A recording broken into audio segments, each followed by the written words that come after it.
इसमें हम आपको लघु कथाओं के विषय में बता रहे हैं कि लघु कथा कौन कौन सी, शेर, पहचान, हाथ, चार हाथ और साझा। ये जो लिखा हुआ है असगर वजाहत जी का लिखा हुआ है। असगर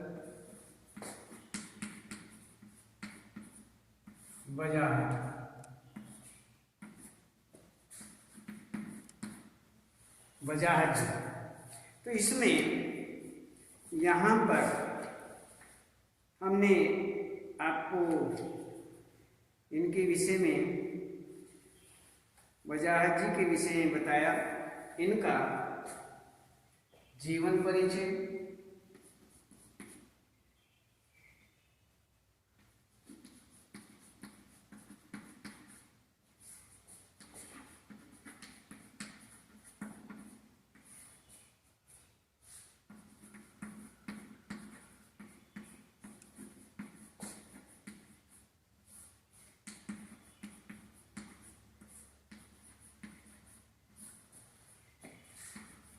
एवं साहित्यिक परिचय,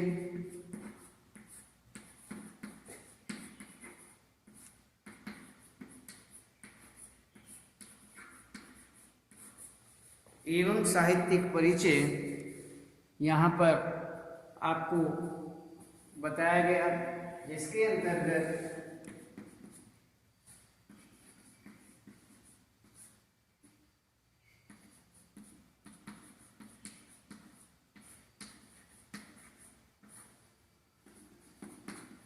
जीवन परिचय, रचनात्मक,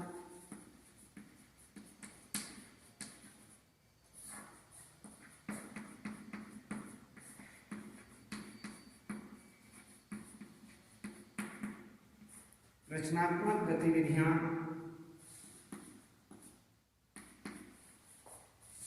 और साहित्यिक परिचय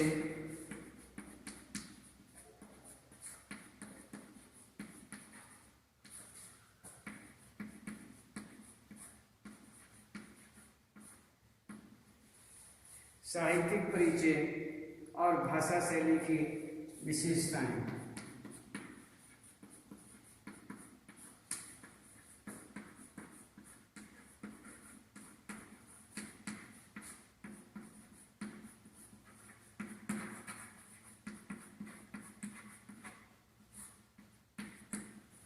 भाषा शैली की विशेषताएं, इसमें ये असगर वजाहत जी का जीवन परिचय, साहित्यिक परिचय, जिसके अंतर्गत जीवन परिचय, रचनात्मक गतिविधियां, साहित्यिक जीवन परिचय और भाषा शैली की जो विशेषताएं हैं, इनके विषय में हम आपको विस्तार से यहाँ पर बताया है। तो ये सारे के सारे इसी प्रकार से, इसमें साहित्यकार जो हैं वजाहत, ये बहुमुखी प्रतिभा के साहित्यकार होने के साथ साथ इनकी साहित्य में विशेष योगदान रहा।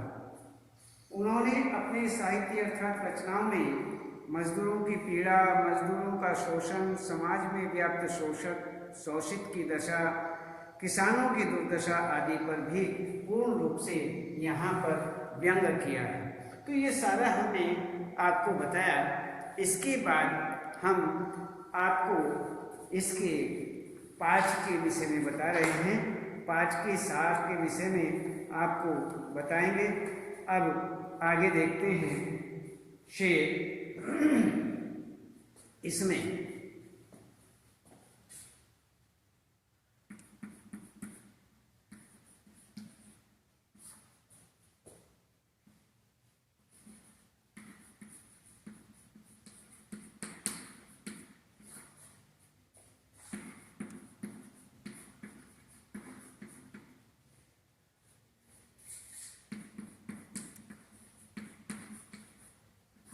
शेर, पहचान,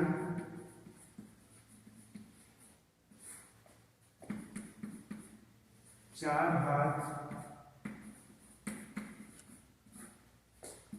और साझा। ये 4 शीर्षक हैं, छोटी छोटी ये कहानियां हैं। इन कहानियों के विषय में हम आपसे चर्चा करेंगे और इस विषय में हम देखते हैं एक सारांश रूप में लेखक जो हैं इन शीर्षकों के माध्यम से, इन छोटी छोटी कहानियों के माध्यम से हमें क्या समझाना चाहते हैं, क्या बताना चाहते हैं।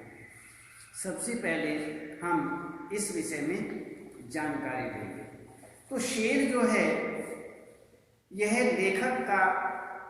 लेखक शहर से या आदमियों से बचने के लिए शहर छोड़कर जंगल की ओर भाग गया।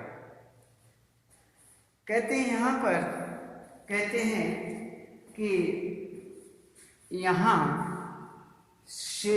लेखक जो है शहर से या आदमियों से बचने के लिए, कहते हैं कि शहर में रह रहा था और यहाँ पर उनसे बचने के लिए, अर्थात शहर से बचने के लिए या अन्य आदमियों से बचने के लिए शहर छोड़ करके जंगल की ओर भाग गया। लेखक को डर था कि किसी न किसी दिन कसाई की नजर उस पर जरूर पड़ेगी। जंगल में उसने बरगद के पेड़ के नीचे एक शेर को बैठे हुए देखा। कहते हैं कि कसाई की नजर जरूर एक न एक दिन मेरे ऊपर पड़ेगी।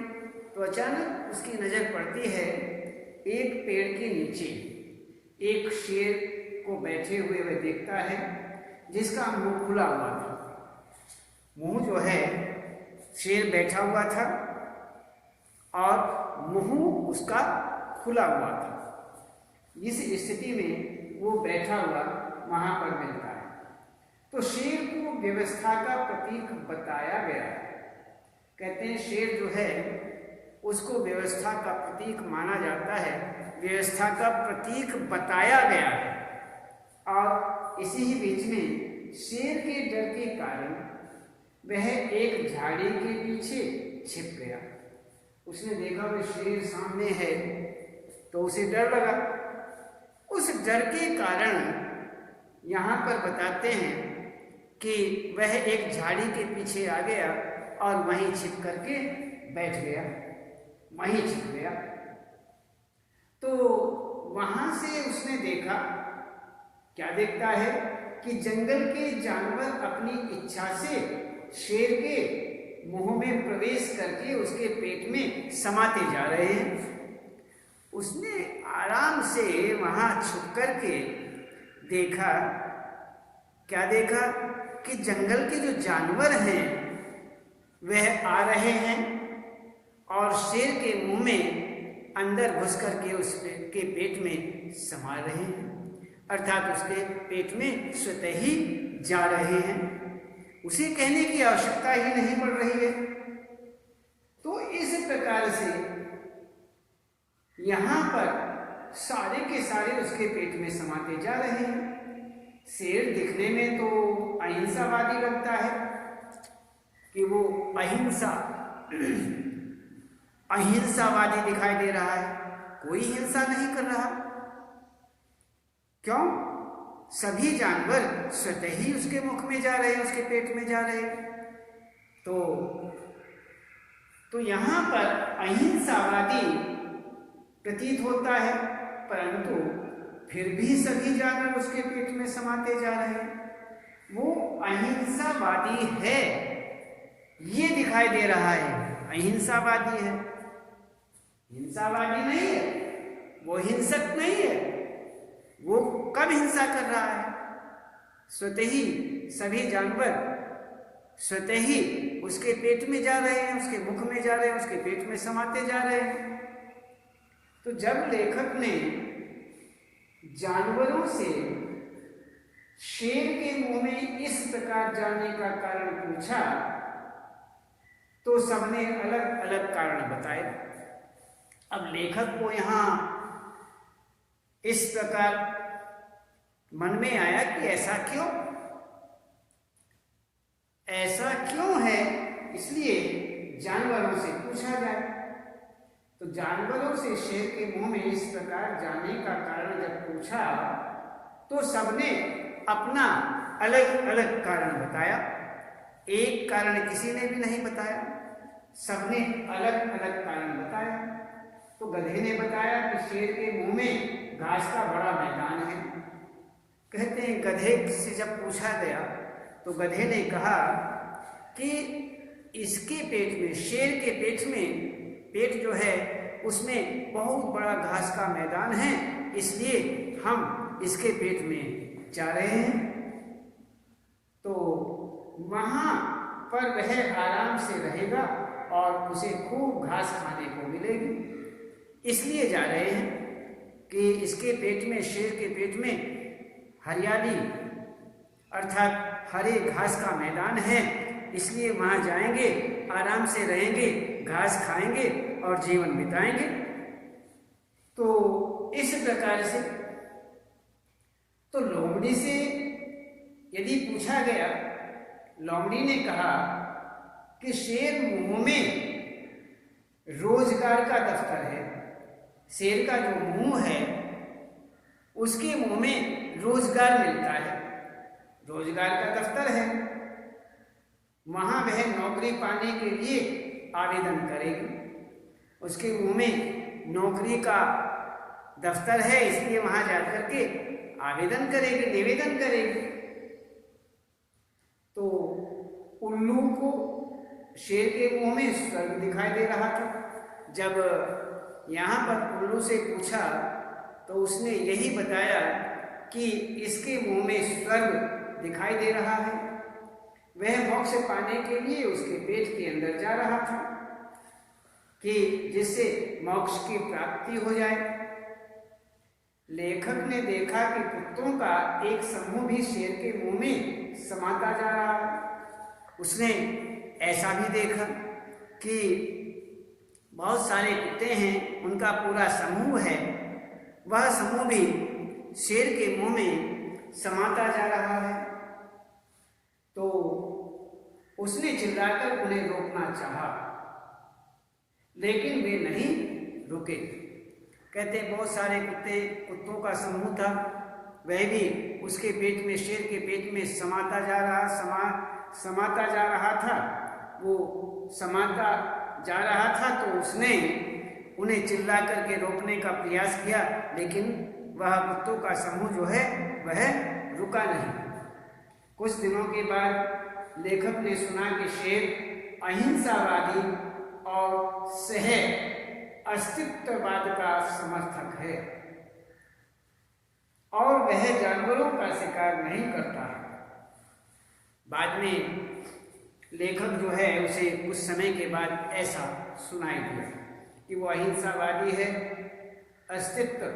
सह अस्तित्ववाद का समर्थक है, अस्तित्ववाद का, और वह जानवरों का शिकार नहीं करता है, बिल्कुल नहीं करता है। अत्यधिक सोच विचार करने के उपरांत एक दिन वह शेर के पास गया।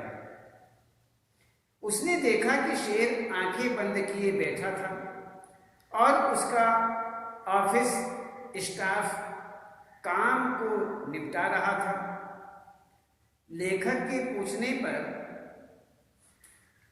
ऑफिस स्टाफ ने बताया कि जिस सुख सुविधाओं को सभी जानवर पाना चाहते हैं, उन्होंने बता दिया कि जिस सुविधा को सभी जानवर चाहते हैं, प्राप्त करना चाहते हैं, सुख सुविधाओं को, वे सभी सुविधाएं शेर के पेट में हैं।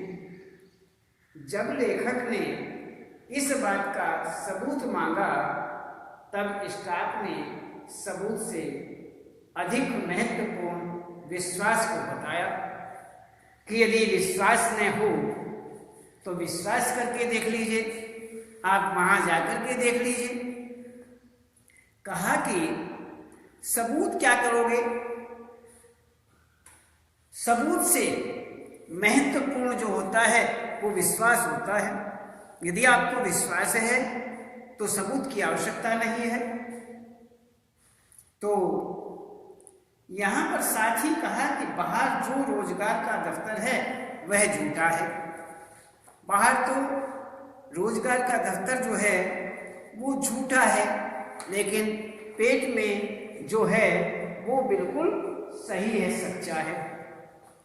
तो लेखक इस बात का विरोध करते हुए, लेखक ने इस बात का विरोध किया और विरोध करते हुए कहा कि मुझे शेर के मुंह और रोजगार के दफ्तर का अंतर पता है, इसलिए वह शेर के मुंह में नहीं जाएगा।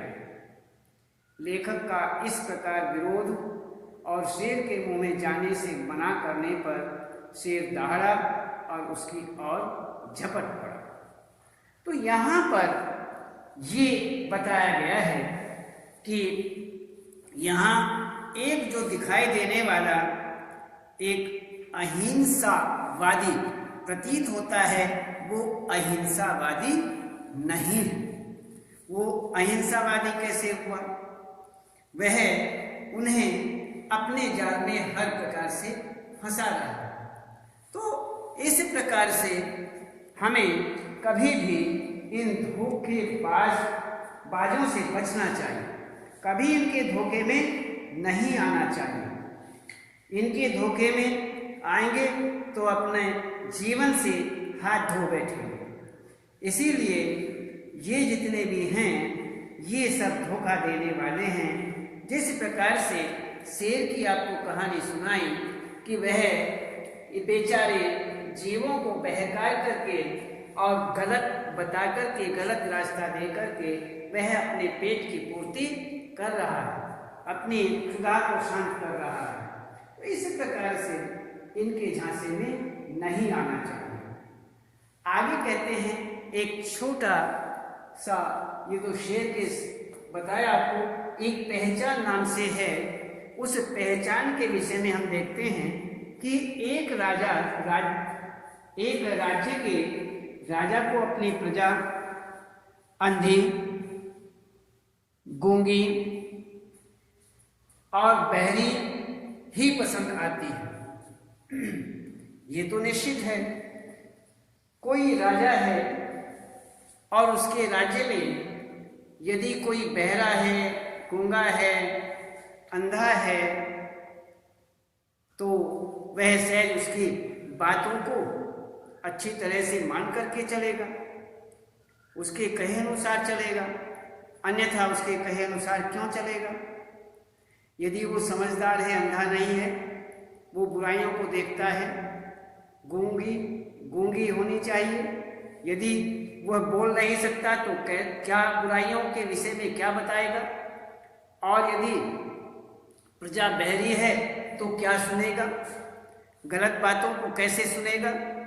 तो इसी प्रकार से न वो गलत सुन सकता, न गलत देख सकता, न गलत कह सकता। तो इस प्रकार राजा को अपने राज्य में ऐसी प्रजा चाहिए जो कुछ बोल ही न पाए, कुछ देख ही न पाए, कुछ सुन ही न पाए। इस प्रकार से वह राजा आदेश देता है कि उसके राज्य में सब लोग आंखें बंद करके रहेंगे ताकि उन्हें शांति मिलती रहे। बात तो अलग कहता है कि चाहता तो ये है कि वह हर प्रकार से उसके राज्य में अंधी प्रजा हो, अर्थात वह कुछ भी गलत न देखे, गलत या सही कुछ न देख पाए और अपना कार्य करते रहे। और वो क्या चाह रहा है कि आदेश देता है कि उसके राज्य में सब लोग आंखें बंद करके रखेंगे ताकि उन्हें शांति मिले। बात क्या है? प्रजा को बहकावा। कहते हैं कि यदि आंखें बंद करके रखोगे तो शांति प्राप्त होगी। ये नहीं बताता कि मैं चाहता हूं कि आपकी आंखें बंद रहें जिससे आप कोई भी गलत कार्य होते हुए न देखें। कहता क्या है कि आप अपनी आंखें बंद करके रखेंगे जिससे आपको शांति प्राप्त हो। तो यहाँ पर राजा के आदेश को अनिवार्य मान करके जनता वैसा ही करती है। आंखें बंद करके काम करने से काम पहले से अधिक और बेहतर होने लगता है। तो इस प्रकार से यहाँ पर ऐसा होता है। तो इसके बाद राजा जीवित रहने के लिए कानों की आवश्यकता को नकारते हैं। कानों में पिघला हुआ शीशा डालने का आदेश देता है। इससे उत्पादन बेहतर और अधिक हो जाता है। कहता है कि यदि जीवित रहना है, कानों की आवश्यकता को नकारते हुए कि कान जो हैं वह नहीं होने चाहिए, कानों की जो वास्तविकता है उसे नकारता है। कहता है कि आवश्यकता नहीं है, कानों की आवश्यकता नहीं, इसलिए जिससे उत्पादन सही भी हो, अच्छा हो और अधिक हो। यह करने के लिए, यह जानने के लिए वह कहता है कि कानों में पिघला हुआ शीशा जो है वो डलवा दिया जाए। तो यहाँ पर आगे कहते हैं कि बोलने को उत्पादन में बाधा मानकर राजा ने आदेश दिया कि सब अपने होंठ सिलवा लें। कहते हैं कि यदि हम कार्य करते समय बोलेंगे तो उत्पादन में कमी आ जाएगी, उत्पादन कम होगा, उसमें बाधा पड़ेगी। इसलिए आदेश दिया गया है, राजा की ओर से आदेश आया है, सब अपने अपने ओंठ जो हैं उन्हें सिलवा लिया जाए, सिलवा लें। होंठ सिलवाने पर उन्हें आभास हुआ कि अब भोजन भी नहीं कर सकते, किंतु उन्हें काम करने के लिए भोजन की आवश्यकता का महत्व भी समझाया गया। कहते हैं कि काम करना है तो भोजन का महत्व भी है। तो महत्व समझाया गया। इस तरह के और भी आदेश उन्हें मिलते रहे और लोग उन्हें मानते रहे। राज्य दिन रात प्रगति कर रहा था। क्यों? उनको काम मिल रहा था, कोई बुराई सुनने वाला नहीं रहा। क्यों? उनके कानों में शीशा डलवा दिया गया, कोई अन्य बुराई करने वाला नहीं रहा, क्योंकि उनके मुंह सिलवा दिए गए। तो इस प्रकार से यहाँ पर हर तरह से कान और इस प्रकार से बंद करा दिए गए।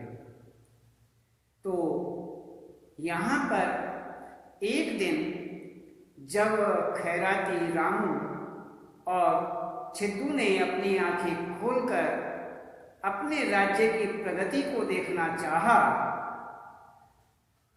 क्यों? पहले ही बता दिया था कि अपनी आंखें बंद करके रखें, जिससे आपको शांति प्राप्त होगी। तो आंखें भी बंद हो गई, कान में शीशा डलवा दिया गया, कान भी बंद हो गए और अन्य मुंह सिलवा दिया गया, मुंह भी बंद हो गया। तो इस प्रकार से यहाँ पर ये कान, आँख और मुंह तीनों बंद हो गए। तो इस प्रकार एक दिन की बात, जब खैराती रामू और छिद्दू ने अपनी आंखें खोलकर अपने राज्य की प्रगति को देखना चाहा, तो उन्हें राजा के अतिरिक्त कुछ भी दिखाई नहीं दिया। ये वास्तविकता है, राजा के सिवाय और उन्हें दिखाई भी क्या देगा। तो इस प्रकार से उन्हें चारों ओर राजा ही राजा दिखाई दिया। तो यहाँ तक कि वे स्वयं एक दूसरे को भी नहीं देख सके। तो इस प्रकार से उनका जो अस्तित्व है वो केवल अस्तित्व वहीं का वहीं ठहर जाता है। तो इस प्रकार से वहाँ वह किसी भी प्रकार से सक्षम नहीं कहे जाते, समर्थ नहीं कहे जाते।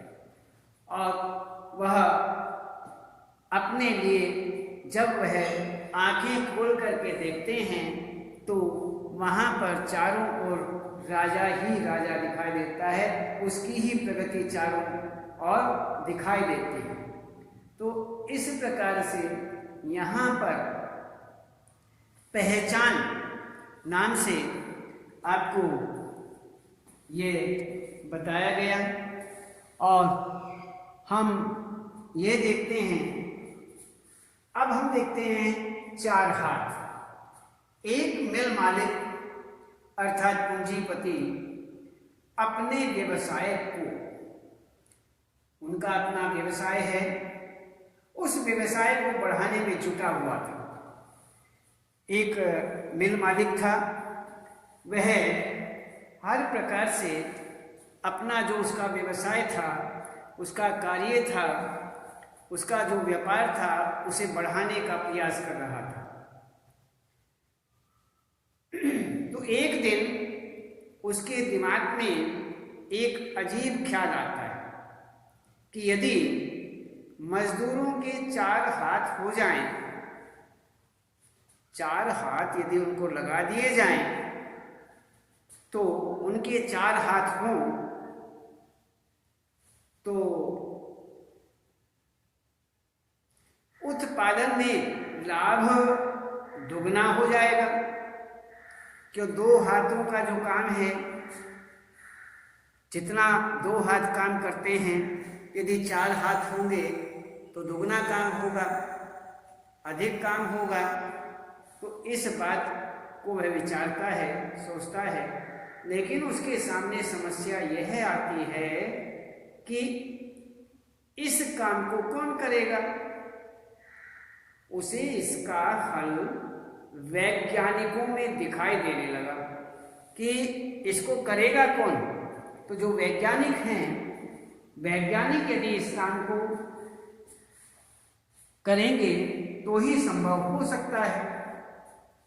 तो यहाँ पर उसने वैज्ञानिकों को ज़्यादा तनख्वाह पर नौकर रख लिया, उन्हें काफ़ी तनख्वाह दी और उन्हें नौकर बना लिया।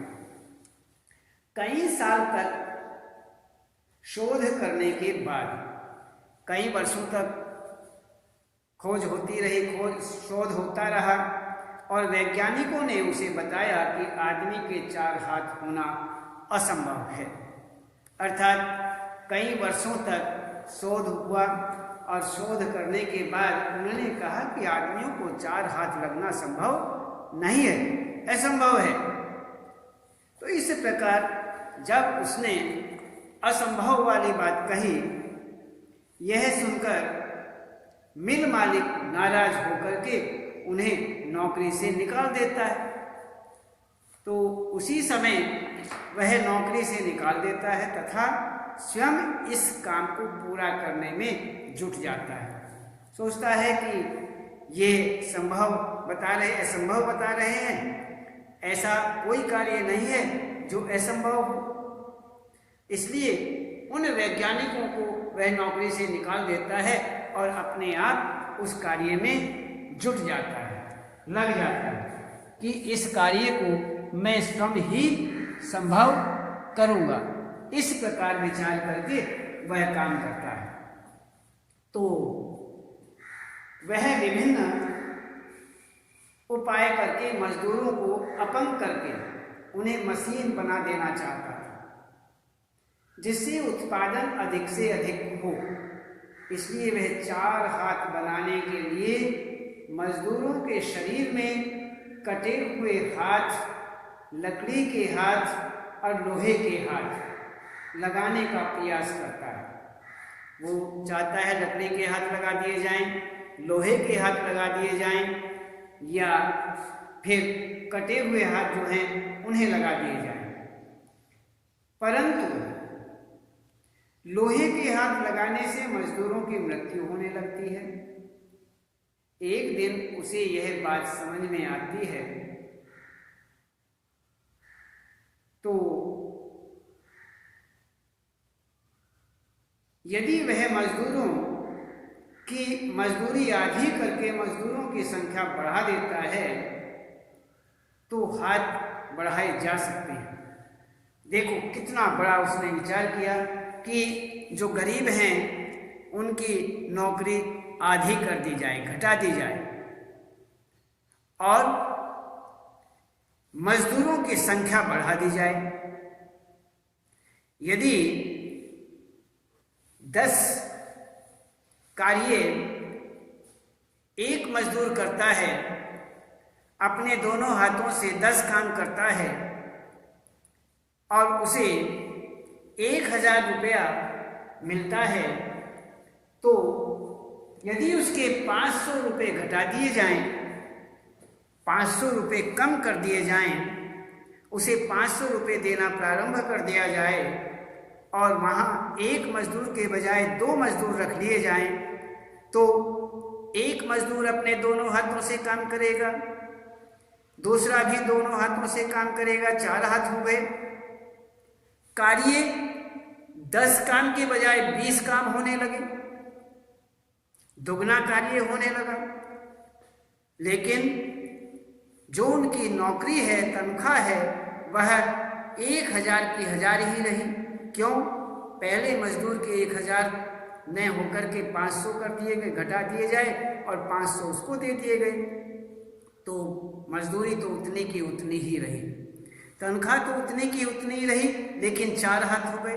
तो इस तरह से व्यापारी जो हैं उस कार्य को पूरा करते हैं। तो यह उसने मजदूरों की मजदूरी आधी करके मजदूरों की संख्या बढ़ा देता है, तो हाथ बढ़ाए जा सकते हैं। तो इस प्रकार से हाथ बढ़ाए जा सकते हैं, यह विचार करके उसने ऐसा ही कार्य किया। तो इसमें आपको हमने शेर और पहचान और 4 हाथ के विषय में बताया। इसके बाद हम आगे आपको फिर बताएंगे। आज इतना है।